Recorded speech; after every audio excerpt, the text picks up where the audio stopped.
Today we're going to be doing Unit 1, Lesson 5 on page 15 of your textbook. We're going to be talking about using introduction and addition methods. So we have three different methods that we'll be using. Your standard one, which is new groups above method. And then we're going to have a new groups below method. And then we're going to have a show all totals method. And we'll discuss each one of those in detail. But let's read question number 1. Elena made necklaces for her friends.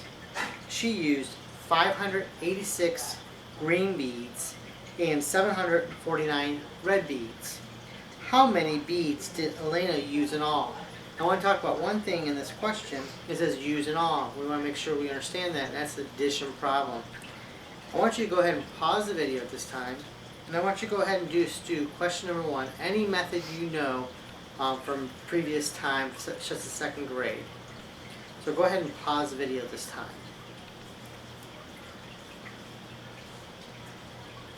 Alright, now that we have that problem done, I would like to have you come in tomorrow and show some of your ideas on the smartboard when we have math tomorrow. We're going to skip number 2 because I'm going to have you go back and do number 2 on your own tonight. But let's talk about introduce addition methods, that problem down below. It says Tanya and Mark collect seashells. Tanya has 249 shells and Mark has 386 shells. How many shells do they have in all?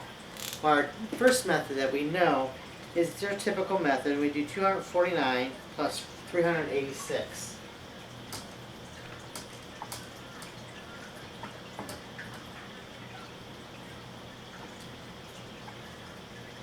Make sure you line up your numbers and don't get them crossed or get them too bunched together.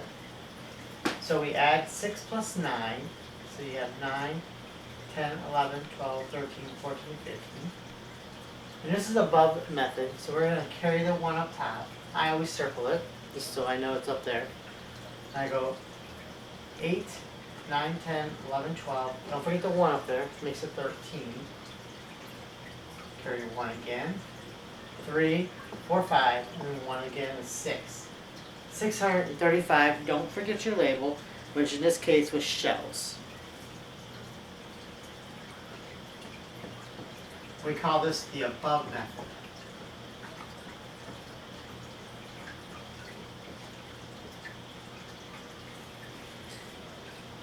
Now we're going to talk about a new one called the below method.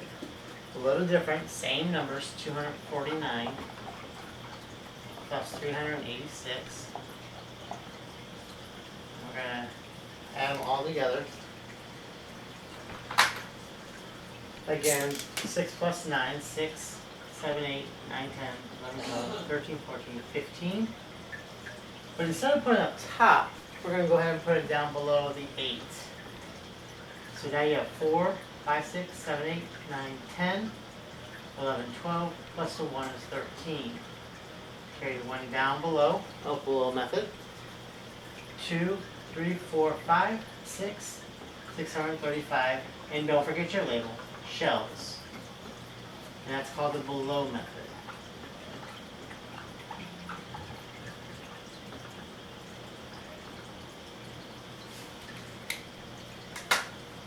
Again, same answer, doesn't matter which way we did it, so far we get the same answer. Now we're going to talk about one more method, and it's called the show all totals method. A little different. We'll keep the below method down because the above method is something that we normally do. And again, with same numbers, 249 plus 386. Now when it says show all totals, this is a little different. We're going to start from the left and work to our right. So 3 plus 2, so 3, 4, 5. That's in the hundredths spot, so we want to use hundredths.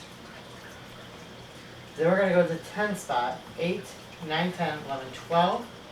Now it's in the 10 spot, so you got to make sure you start in the 10 spot.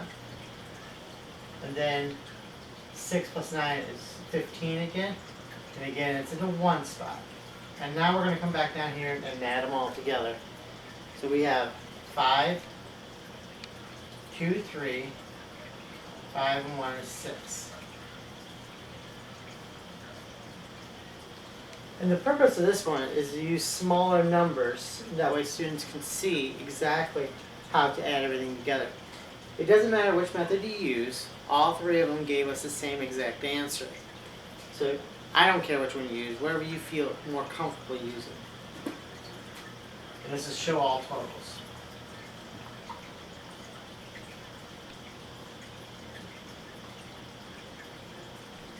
One last thing I wanted you to understand when we do this is we gotta show a proof drawing, which is, if you recall, is basically our 10 base. So our answer is 635. We're going to go ahead and keep up the show all totals to remind us that. And we need hundreds. So how many hundreds would we need? We would need 6. So this is the 100 spot. So we need 6, and remember, they're the big blocks.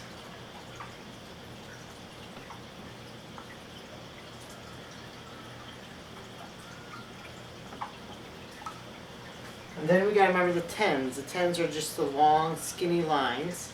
And we need 3 of those, because that's the 10 spot.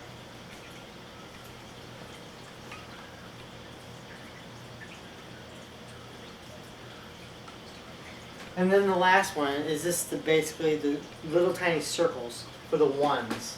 And that would be, we need 5 of those.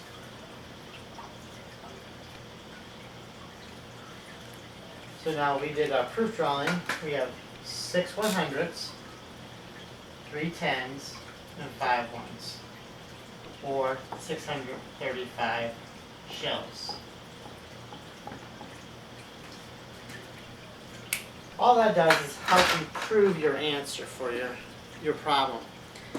What I want you to do tonight, I want you to go back to number 2, where Fabrice has a collection of 485 basketball cards and 217 baseball cards.